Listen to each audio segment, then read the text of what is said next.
Hey guys, in today's episode, we're going to talk about success. We're going to talk about why your past does not predict your future.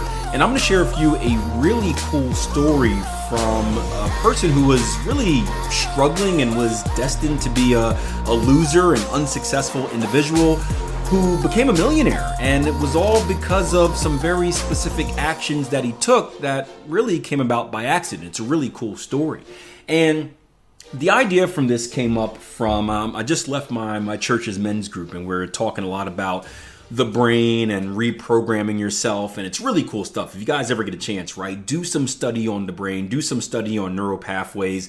You don't understand how much control we have over ourselves as far as the reprogramming, and this is something that I've become very passionate about over the years. It's funny. My mother was a psychology professor, and I don't have a good relationship with her at all. So my entire life, I've basically tried to avoid psychology.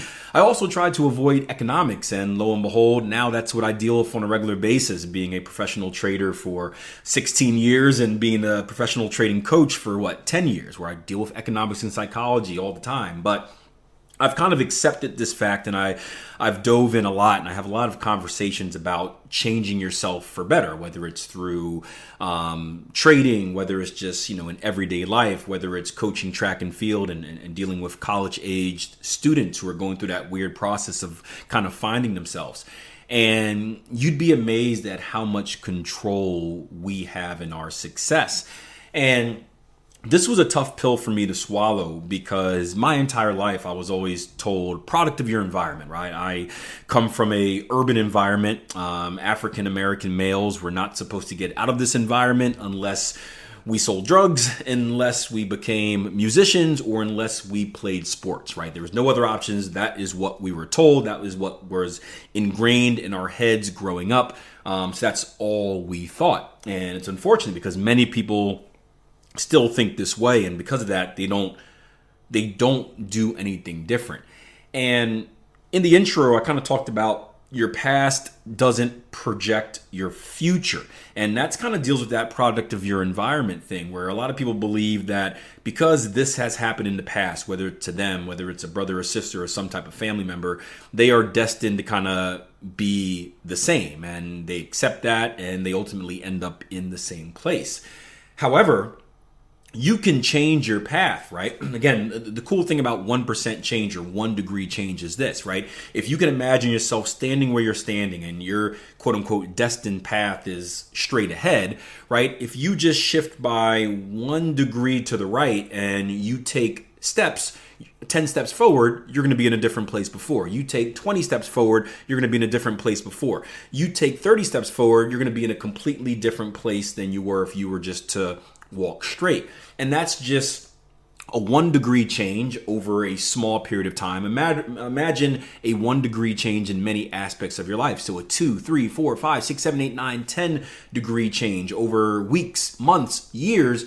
You can put yourself in a completely different position than what you are quote unquote destined to be. You just have to believe it. You have to convince yourself of it. And most importantly, you have to take the correct actions to do so. And I heard this cool story, and pardon me if you know the details. I don't know all the details, but I'm going to try and tell it to you as best as I remember, about this millionaire who really started off as a failure, right? This guy was, an underperformer in school. He got bad grades, didn't pay attention. He was in the Midwest, single mother family. So, right, all the kind of stereotypical things of a failing person.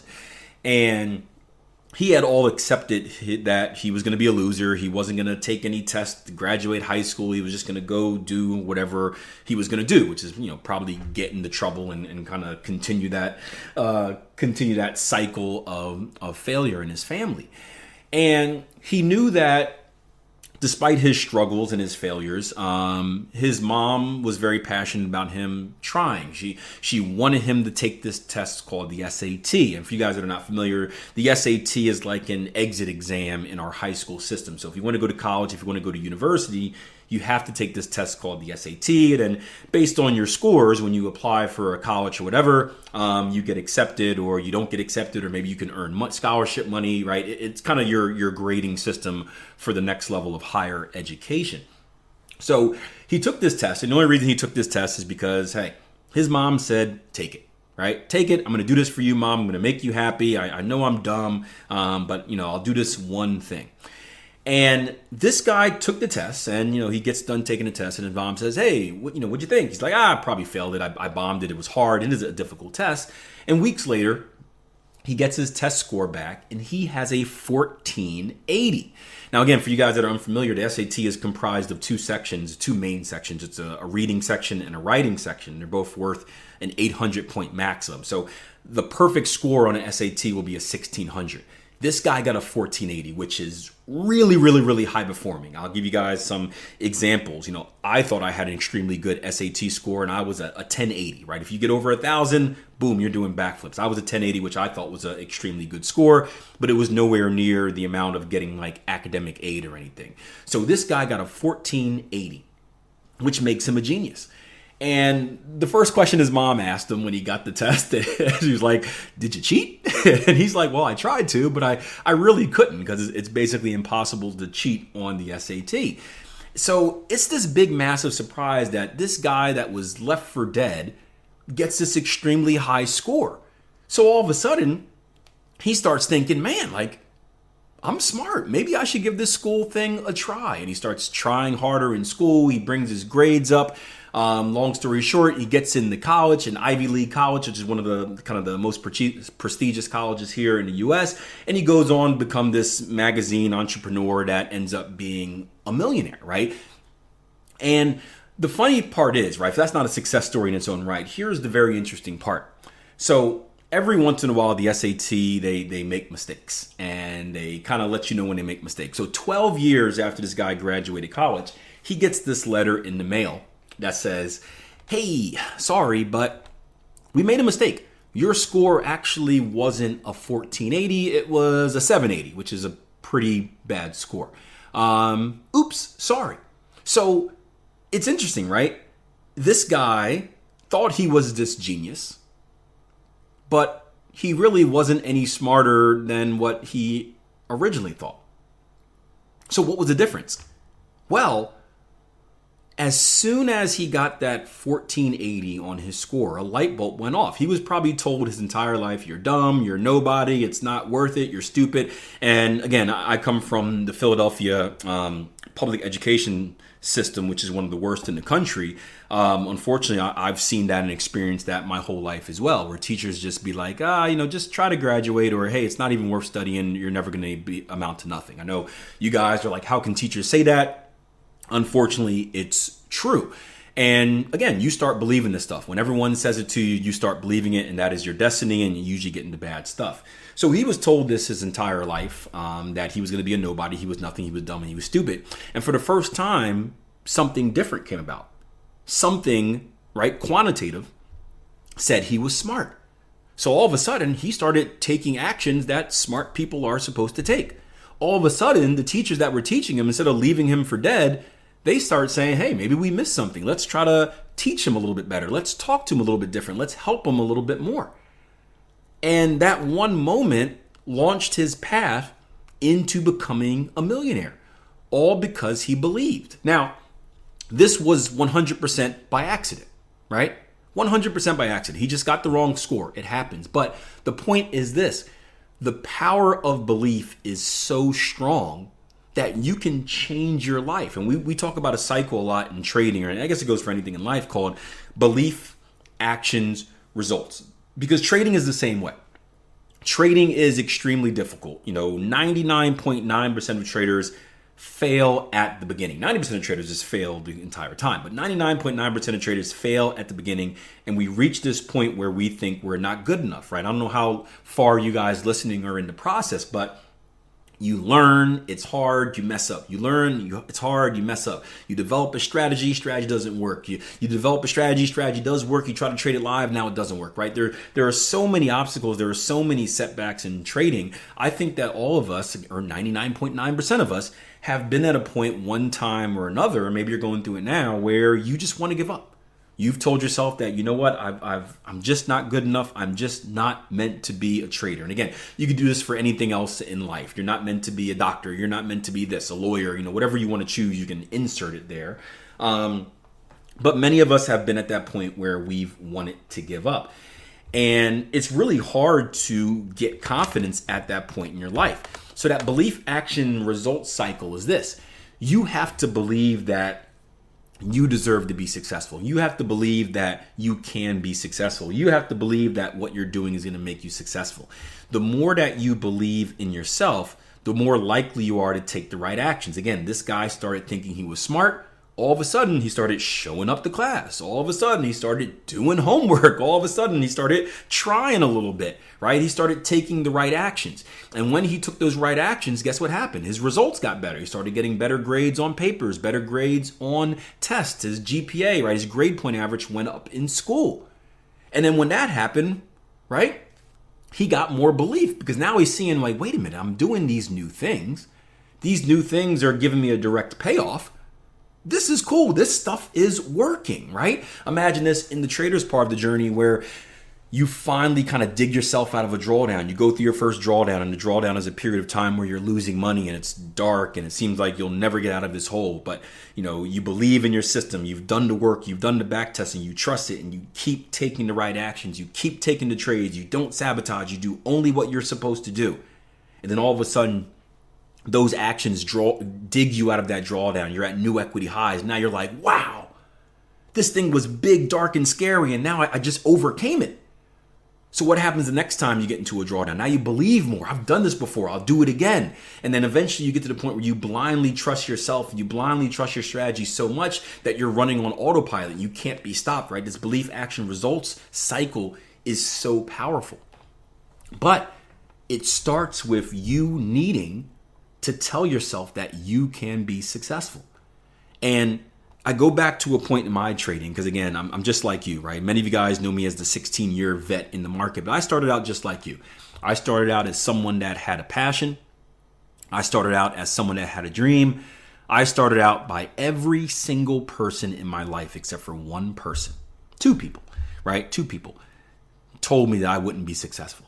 I'm talking family members said I wouldn't be successful. I found emails of family members, or sent this by accident, family members who sent another family member a message saying that, oh, he's trying this new thing out. He's going to fail and bounce to something else in a little bit, right? Crazy family members doing that. But everyone told me I couldn't do it. And there was a point, multiple points in my career where I told myself the same thing. I was embarrassed. I was ashamed. I was that dumb person, that dumb student going to school, acting like I was studying, and teachers telling me, oh, no, you can't, you shouldn't just study. Don't even try. That was me. And I remember a game-changing point in my life. I read this book by Tony Robbins called Awaken the Giant Within. And he taught me about positive affirmations. And basically, these were sayings that I used to brainwash myself. They weren't lies, but they were truths. It was stuff like, you deserve to be successful. You've studied this many hours, so you know this. You understand this. I will have confidence, right? Stuff like that. And I started repeating this stuff to myself every single day as part of my trading routine. Every single day in the mirror, looking myself straight in the eyes, every single day, trying to force feed it to myself, forcing myself to believe it. And it took a while, but eventually I started taking a little bit more right actions. I started taking some more right actions, right? It was hard at first, don't get me wrong. I had to force myself to get out of that comfort zone, force myself to do things that I didn't want to do, but I did them. And then slowly, right, very slowly, this is over a couple of years, right, very slowly, I started seeing some results. And these results, right, if you can imagine this journey of becoming a consistently profitable trader as being this dark tunnel, because you're all alone, right? No one knows what you're doing. No one cares about what you're doing. You're all alone. And I started seeing these little lights at the end, right? These were the actions. I started seeing these little lights, right? I was still messing up. a lot. I was messing up a lot. So I kept climbing out this dark tunnel, but kept slipping down a little bit every time I sabotaged myself. And I started seeing these little lights. And each time I took a right action, that light got a little bit brighter. And finally, right, I said, Akil, stop being dumb, right? Put two and two together. The more you do the right things, the brighter that light gets. The more you do the wrong things, the smaller that light gets, or the dimmer that light gets. And I started forcing myself to take more and more actions. And I started believing in what I was doing more, because I can directly associate, and I had numbers to prove this, right? I can directly associate the good actions that I was taking with the good results I was making. And once I truly believed in that, right? Once that belief increased, my only goal was to take more of the right actions, take as many right actions as possible. I started doing it over and over and over and over and over and over again until I finally became successful, right? I turned myself, and I had help of mentors and coaches and accountability partners and a loving, supportive wife, don't get me wrong, but I turned myself from someone that really wasn't supposed to go to college, was supposed to be dealing drugs or just playing sports or rapping. I turned myself into someone that wasn't supposed to go to college, to someone that graduated college, couldn't get a job because we were in a recession, picked up a hobby that no one knew what I was doing, no one cared what I was doing, that everyone was telling me I would fail at because 90% of people fail at it, and I turned myself into a success story. All because I told myself I would. I told myself I would. So for you guys that are struggling out there, for you guys that are stagnant, for you guys that find yourself in a hole, or maybe you lack the confidence, right? Understand you can be successful at anything. You control the way your brain thinks. You control the actions that you take. And if you can get that belief, action, results cycle started, and it starts real small. It starts with just telling yourself positive things, giving yourself compliments, taking little actions. If you can start with that, you can predict your future. It's not predicted for you. You can make it whatever you want. Hope you enjoyed the show. Just one last reminder, our 2-week free online trading event, Bridging the Gap, is almost complete again, running from August 1st to August 12th. But there is still time for you to sign up. There is still time for you to catch all of the recordings. There's still time to catch a few live sessions as well. So if you've been kicking the can on this, stop, because it's going to be gone and we're not going to put it back up. So go over to www.tier1trading.com, register for that Bridging the Gap free online trading workshop, and make sure you sponge as much of this free content as possible before it's gone, before you complain, and before you're left out.